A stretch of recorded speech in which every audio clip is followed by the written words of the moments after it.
This is Kate Swoboda, creator of YourCourageousLife.com, director of the Courageous Living Coach certification at TeamCLCC.com, and author of the book, The Courage Habit, which is available at booksellers and at Amazon. The Your Courageous Life podcast is all about going after what you want and creating and living a more courageous, emotionally resilient life. Might drop a couple of F-bombs, so maybe don't listen with your kids in the backseat of the car. And here we go with today's episode. All right, here we go, everybody. Today's topic, it's a big one. How to achieve your goals without getting stressed.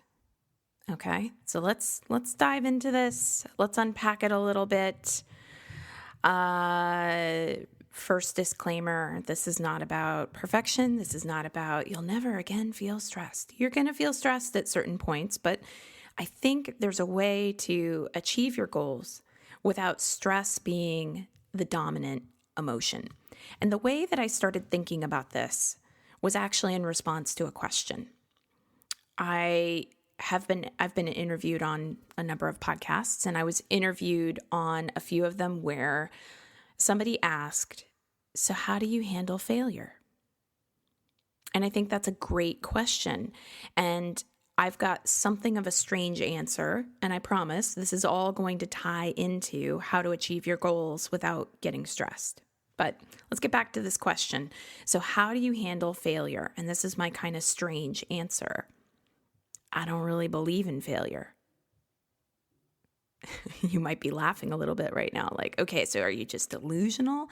No, but stay with me for a little bit here. Not believing in failure as a concept is, I think, paramount to how to achieve your goals without getting stressed.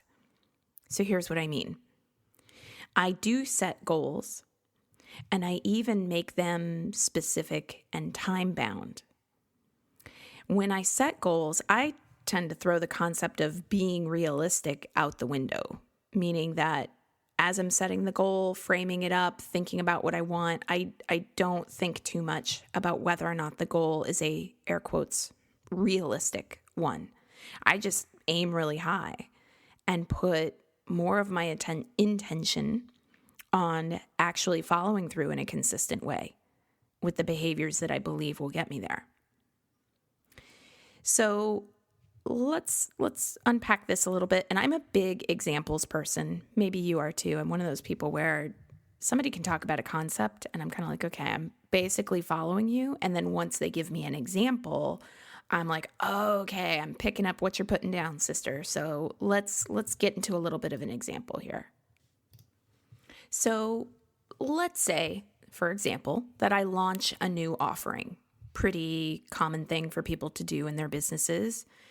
And when I'm launching that offering, as part of throwing being realistic out the window, I actually don't put a number on things usually. I don't put a ceiling on how much money that offering will make. I don't try to be realistic about that. I mean, to me, why would I? Like if I am writing a book or creating a program or creating a new podcast, why would I do something like, oh, here's how many copies of the book that we can expect to sell. Here's how many spots in the program that we can expect people will join. Here's how many downloads I'm going to go for if I just get the right tagline on that podcast app. It's just like, none of that's any fun. And to me, it seems a little fruitless to put a ceiling on that with my words or my expectations. Because if I put a ceiling on it, then what if it would actually be bigger? So I'm like, instead of trying to be realistic or project into some of this stuff, I'm like, let's aim high. I'll aim high with my revenue goals. And then I'll just put more of my energy towards whatever actions I can consistently take to get there. And of course, that might have you wondering, okay, but then Kate, what do you do if you hear crickets or nobody really responds or any of that? Isn't that a failure? Well, for me, I don't get upset about a, air quotes, failure with this goal. If I, don't hit a revenue goal or a certain number of people interested or whatever it would be, I don't see it as a failure. I don't really believe that I failed. I believe that I succeeded wildly at setting a big goal and doing what it takes to see it happen. That's all I have control over. So let me say that one more time. I believe that I succeed wildly when I set a big goal and do what it takes consistently and to the best of my ability to see it happen, because that's all I have control over. I'll give you another example, okay? CrossFit. Some of you who are longtime followers know that in 2018, CrossFit and I met and immediately fell in love. I fell hard. And in CrossFit, you do all kinds of movements. And one of the movements I wanted to do was I want to get one strict pull-up. I mean, I'd like to get any pull-up, kipping, strict, any pull-up would be great. Upper body strength, definitely my weakest point. And in my entire life, as of recording this episode, I had never yet done a pull-up. Not once, not even in like grade school gym class. So I told myself I wanted to accomplish this. I wanted to get a strict pull-up, and I set a date of 3 months later. And then every single day after class, after doing an entire CrossFit WOD, I would set about doing different exercises that are supposed to build the muscles in your arms, shoulders, and back that you really need in order to have a strict pull-up. 3 months came. I was consistent. I showed up. 3 months went. I was consistent. I showed up. And while I was stronger, because I was doing those exercises, being consistent, showing up, I still didn't have a strict pull-up. Currently, as of recording this, I can lift myself up to the bar like about halfway, almost to the point where my arms, my elbows are bent. But then it's like I can't yet get any higher than that. I don't feel stressed about achieving that goal. I've simply moved the next due date by which I want to measure my progress out a few more months. I'll continue to be consistent between now and then. I'm not stressed about it. I'm not even thinking about failure. Yes, of course, from the perspective of academia and precise definitions, I understand the definition of failure. And I understand that my goal of getting a strict pull-up within 3 months was a technical, if you go by the definition, failure. But in terms of how I look at that, there's no failure. Eventually I know I'll get there. There's always another opportunity. Do I think that I will never do a strict pull-up in my life? No. No part of me thinks that. And, some would say, this is just, Kate, this is just delusional thinking. This is a way that you just talk yourself out of feeling bad when you haven't met a goal. I say, and I hope that you will take this in, life is freaking hard enough, people, without us beating up on ourselves because we gave something our best shot and we didn't arrive there in the hoped for time frame. That's all that happened. I just didn't get my strict pull-up in the hoped for time frame. That's it. If I launch something and not a lot of people are interested or enroll, of course I feel feelings about that. I feel a sense of like, oh, that didn't go how I'd hoped. But there's no part of me that goes to failure. So life is hard enough without us labeling ourselves. So you start to see how this idea of achieving your goals without getting stressed might have a little tie-in with how you define failure. I say that the only way someone can reasonably have a goal and also dance within the natural unfolding of your life is to stop getting caught in failure. Your life is not going to unfold according to a timetable, and often neither will your goals. That's just how it goes. Why slap a label on yourself? And I realize also that the crowd that's inclined to hustle and slay would say that, well, if you really put your mind to it, if you really put your mind to your goal, you would make it happen within the originally intended timeline. And to me, I say that I'm happy to hustle and slay within the bounds of my personal integrity, which has to include not just the end goal itself, but also how to live in integrity with my health, with life's curveballs, with responsibilities for my family. I'm just not happy to hustle and slay for an end goal and that's it. What am I going to do with that? I mean, from what I can tell, like Gary Vaynerchuk, I think I'm pronouncing that correctly, like really likes talking to people about cutting the shit, slaying at your goals, getting out there, making it happen. If you're really committed, you're going to make it happen. If that works for you, if that works for him, go on, do it. It's okay. I'm just really clear that that doesn't work for me. It doesn't actually help me to achieve my goals without getting stressed. The ability to achieve the goal without the stress is the highest goal, really. And I don't mean either that you never feel any stress whatsoever. I'm talking about the kind of getting stressed that is burnout, that is breakdown of your relationships, that is you're looking around at your life not knowing who you are anymore, that is you're laying awake at night in bed staring up at the ceiling, not able to sleep, tired as all get out, but totally unable to sleep. That's the type of stress I'm not signing up for.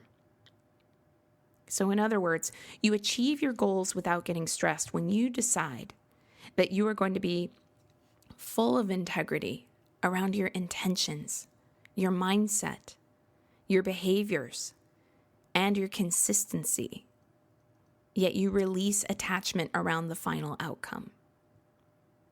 I'm going to say that again, and when I say this again, just take a moment real quick now to think of a goal that you have for yourself at some point within the next 3 to 6 months.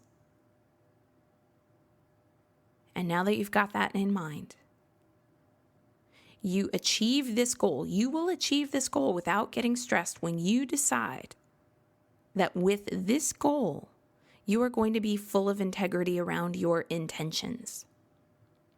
With this goal, you are going to be in integrity around your mindset. With this goal, you are going to be in integrity around your behaviors and your consistency.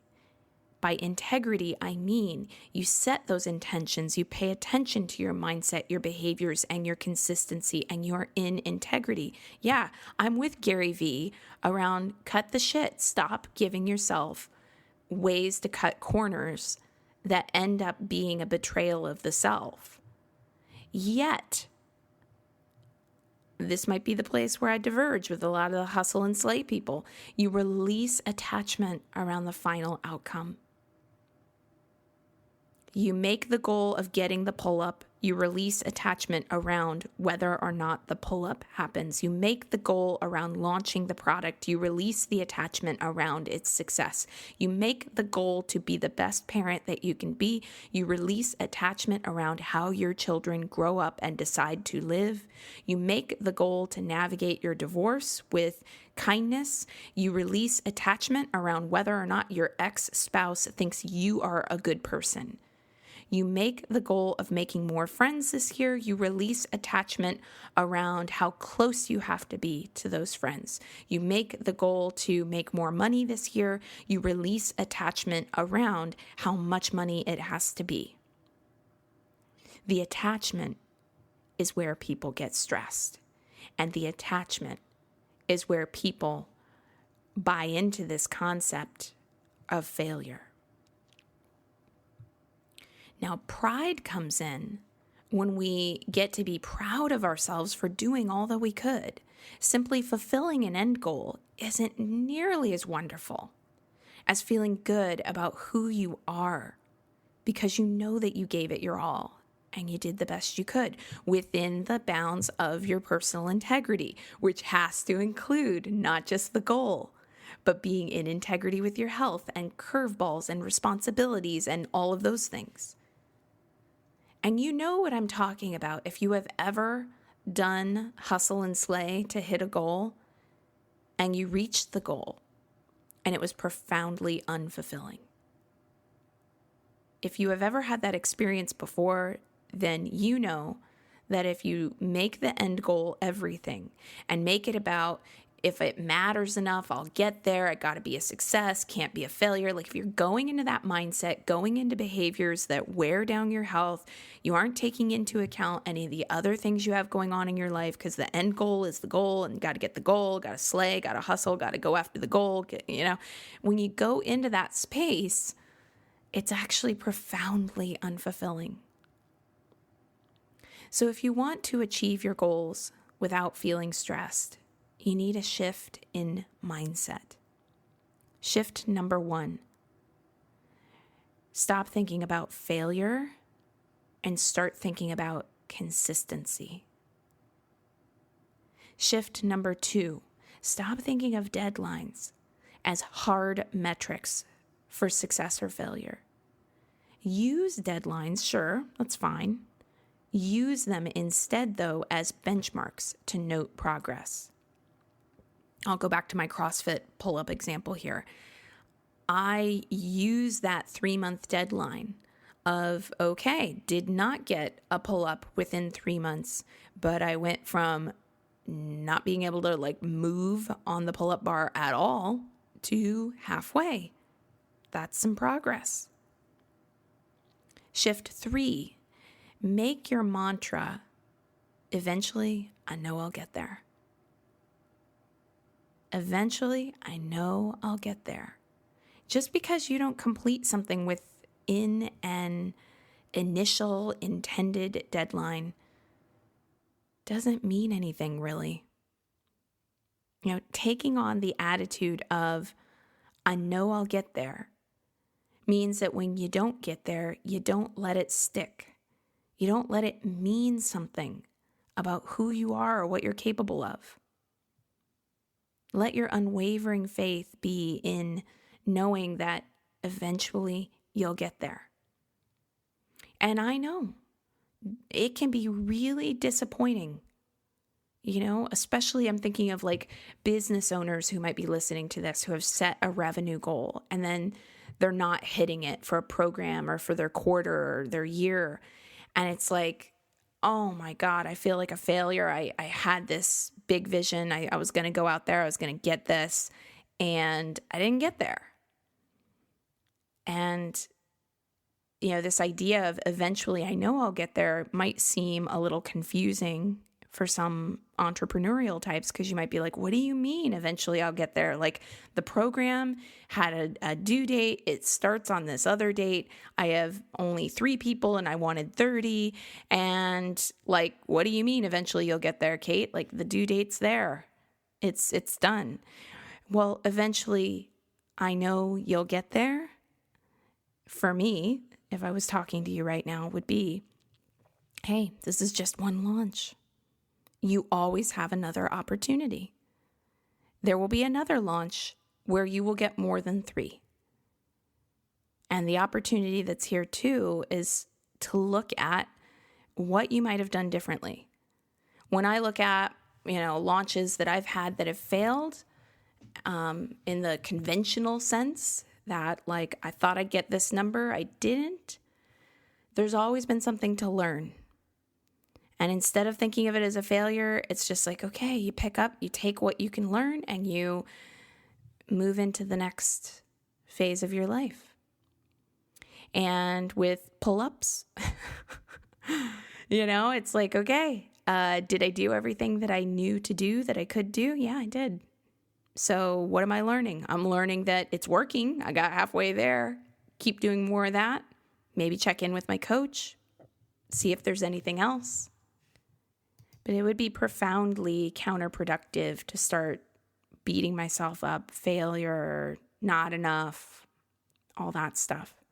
And it really would also take away a lot of the enthusiasm I might have around achieving the goal, because it's a lot of fun to achieve a goal. It feels amazing to achieve a goal. But again, the achievement of the goal is not the point. The process you go through and what you learn about yourself is the point. Don't let the goal mean something about who you are or what you're capable of. You can achieve your goals without getting stressed, and it has nothing to do with the goal itself. It has everything to do with the kind of success that you feel when you decide, I am unstoppable. All right, that's today's podcast. Thank you so much for listening to today's episode. You know you can continue the work and the fun if you want to. Head on over to yourcourageouslife.com/begin and become a Your Courageous Life subscriber, because as soon as you sign up, you get access to an entire library of worksheets and audios and other bonuses. And of course, you'll be receiving more courage in your inbox. And who wouldn't love that? You can learn more about the Courageous Living Coach certification at teamclcc.com. You can get the Courage Habit at your local bookseller, on Amazon, wherever you like. We can even connect on social media. I'm on Facebook at Your Courageous Life. So look for facebook.com/Your Courageous Life. And I'm on Instagram as Kate Courageous. And I'd love to connect with you on Instagram. So here's to you, using these courageous tools in your life and creating a real ripple effect of good. And again, thanks so much for listening. I love it that you're here.